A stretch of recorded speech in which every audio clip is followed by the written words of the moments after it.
Faccio vedere la parte esterna. Quindi questa è la parte anteriore del pozzo dall'alto, proprio molto particolare l'ingresso che abbiamo visto, e questa è la parte laterale,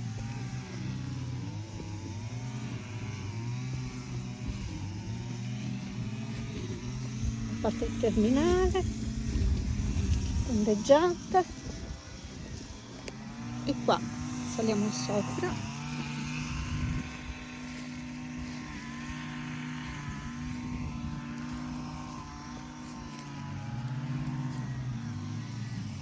Qua sembrano esserci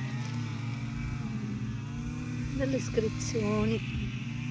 Ora non vorrei, però le becco sempre io, però cioè, saltano agli occhi, non so che dire.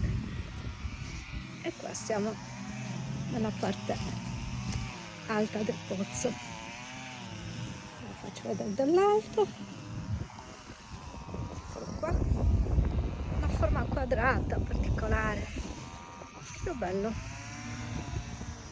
Credo addirittura che lateralmente ci sia un muretto che probabilmente